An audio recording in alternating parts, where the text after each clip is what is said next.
Lil Durk's trial has started for the murder of Lil Pab in LA, Quando Rondo's friend. Let's take a listen to this and see what's going on.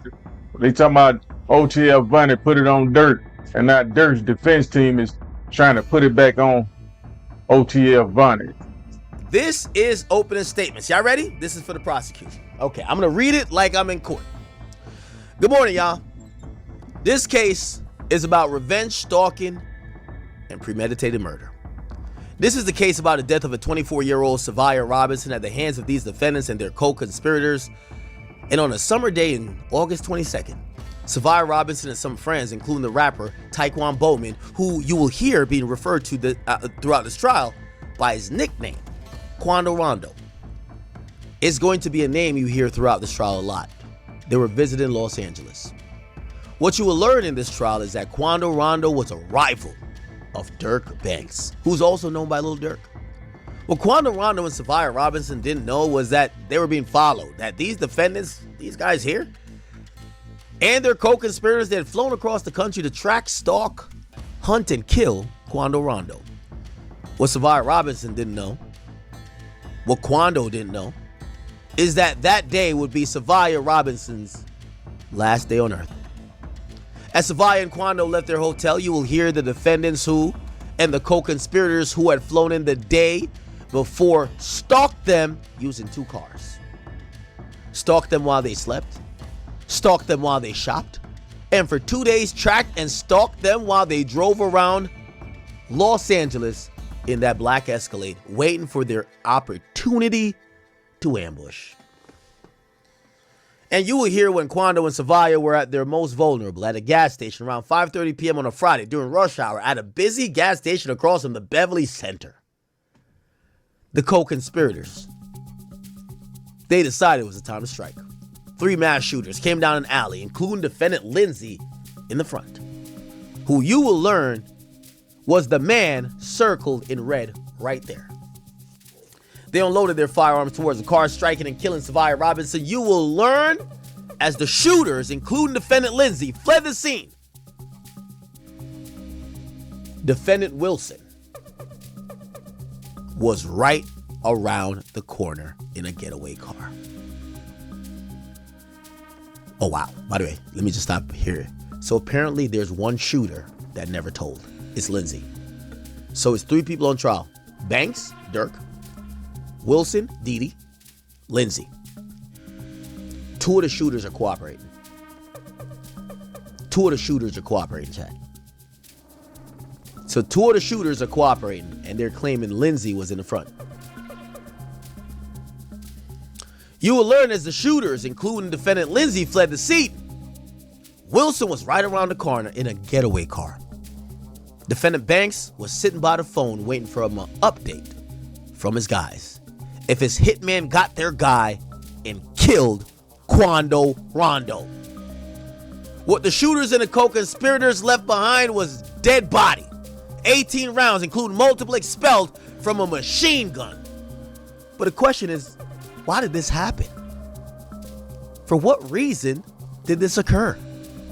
Why did Savia Robinson die on that summer day? You know what the answer is, y'all? Revenge. I cannot believe what Lil Durk's defense is. We have just heard his defense make their opening statements, and I'm not going to lie, I'm absolutely floored. You know what they're trying to do? They're blaming it all on Vonnie. Now, I don't know if people are going to go as far as to say that he telling on Vonnie, but he basically is blaming everything on Vonnie. They're basically making this whole case. They showed the entire opening statement, right? Bear in mind that the prosecution, they showed various pictures, videos, still images of multiple attempts on Quando's life, the actual murder of Lil Pab, the footage of that, footage from Durk's music videos, footage from apparently still images of them when they tried to kill Quando in Waycross, Georgia. It was a whole presentation. When the defense were up there, they basically showed only a couple pictures, and the one picture they showed the whole time was just a picture of Vonnie with King Von. They said it's all Vonnie.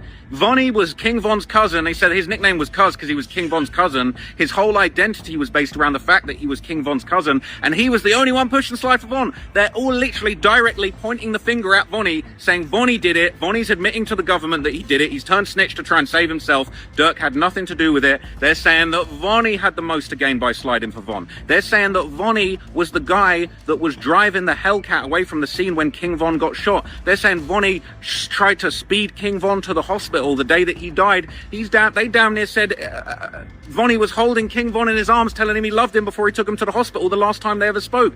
They basically said that it was Vonnie that has the motivation to slide. It was all Vonnie's idea. Vonnie was organizing everything. Vonnie got the guns. Vonnie got the cars. Vonnie got the sliders. Vonnie got the killers. He did everything. And Durk did nothing. They're blaming it all on Vonnie. I couldn't believe it. Now, look, I'm not sure what people are going to categorize this as. I mean, is it telling if somebody is already cooperating with the state against you? Is there such thing as reverse telling? Can you tell back? If somebody works with the state and tells on you, can you tell back? But basically, Durk and his team are making it very clear it was all Vonnie. He's saying it's all Vonnie.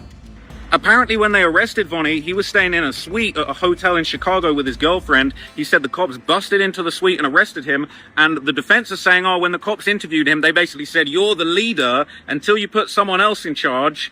You're the one that was in charge of all of this. They were saying Vonnie and King Von go back decades. Their fathers were friends. Their dads just went back years. Vonnie was, doing personal shopping for King Von. They even said, yeah, Vonnie was so locked in with King Von, they had a shared bank account. He was managing all of his money. That was his closest guy. Bro, they even said, I don't know how true this is, but they said that when King Von died and he was in the car on the way to the hospital, he said to Vonnie, why did you let me get shot? Why didn't you do something? And they're saying that devastated Vonnie. He couldn't save King Von, and basically he planned to slide for Von that night. Nothing. They saying Durk didn't do nothing. It was all Vonnie. I don't know if that's going to be believed, but that's the defense. It's insane. Lil Durk trial. The opening statements are done. 4 government witnesses have testified. Let's get you caught up on everything you need to know. So the government went out, they laid out their case, the motive, the beef between Quando and Lil Durk's camp, this concept that Durk is the leader, OTF is a gang, they're involved in killings. They laid out the text messages, the music videos, that the cooperator is going to explain exactly what Durk's role in all of this was. I thought the strongest thing the prosecution did is they laid out the timeline that predates this August 19, 2022 shooting at Quando Rondo, and that in fact there were prior shootings, and all of it kind of really lends to itself to building the story that these two camps hated each other and they were going after one another. As I'll discuss in a moment, the defense had a good response to that, which is drawing this division between OTF Vonnie and Durk Banks and putting all the prior attempts that the prosecution spent a lot of time planning in the jury's head on OTF Vonnie. I thought that the defense's opening was a lot stronger. They had the great quote, ladies and gentlemen of the jury, if you're trying to follow the money in this murder for hire trial, you will not be able to, because this is a murder for hire where nobody got paid. Durk Banks' lawyers, and it was Marissa Goldberg, not Drew Finling, who did the opening statement in this case, and I thought that made a lot of sense. Most of the jury is women, a lot of white women. Marissa Goldberg is a white woman who is cold as ice, stone cold serious, not the type of showman Drew Finling is. There's a time and a place for the showmanship, but when you open up in a case where the jury's going to see the autopsy videos of a young man with bullet holes riddled all over his body, you need a very, very serious tone. That's the exact tone Durk Banks' attorney struck. I thought she gave a tremendous opening. I thought most of her opening was built on directly rebutting everything that the prosecution had just showed. So this concept of cooperators, she pointed out, hey, look, these are admitted murderers who are going to get convicted and sent to life, and the only way they can get out is to use Durk Banks as an insurance policy, somebody to pin the blame on. She talked about the first cooperator, OTF Jam. A lot has been said. She labeled him a quote-unquote massive cooperator who gave over 30 interviews to law enforcement in the very short time. He had spent 12 years in prison. He got out. He's only out for about a year. He's already talked and started trying to give up information 30 different times to police. Some of the times he knew nothing about Durk. Later, when charges and cooperation were on the table, he all of a sudden had all the goods about Durk. There was also a lot of talk about OTF Vonnie. OTF Vonnie, one of the cooperators, Durk's lawyers pinned him as the real ringleader, that Durk's not a ringleader. They said, look, if you look at the evidence, you're going to see Durk tells people to do things. They're not doing what Durk says. They're stealing from Durk. They're talking about Durk. Durk is his own little world doing celebrity entertainment things. He's got a lot of stuff going on. It was OTF Vonnie.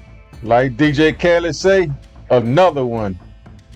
Yeah, like DJ Khaled say, man, another one, man. Yeah, we got another high profile case where people already turned against each other, man. Yeah, we got Vonnie, OTF Vonnie, that's King Von cousin allegedly that done told it that Durk put him up to do this, man. Yeah, he say Durk put him up to do this, man.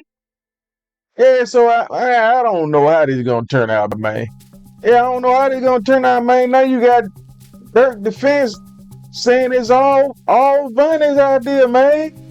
Yeah, they saying they taking it back to the night that King Von got killed, man, and saying Vonnie was holding King Von and taking him to the hospital.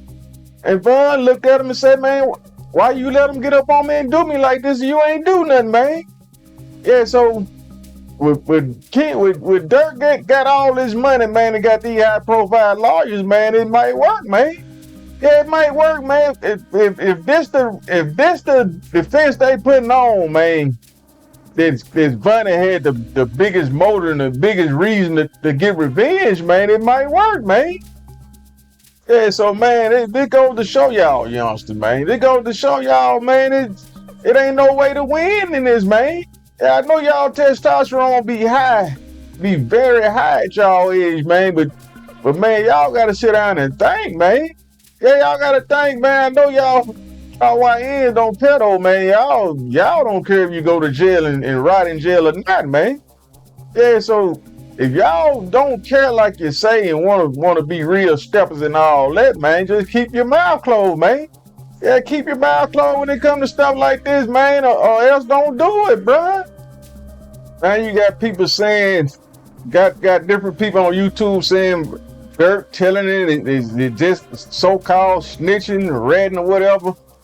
Man, it don't matter at this point, man. It don't matter at this point because people don't care. Yeah, in this day and age, people don't care. Back in the days, people cared, but it still was going on like it's going on now. Yeah, man, you rarely gonna get somebody that just gonna go in there and sit down and take a 30-year sentence on their own, man. Yeah, it ain't gonna happen like that no more, man. It's rare, bruh. That's why I say it's best not to commit crimes, man.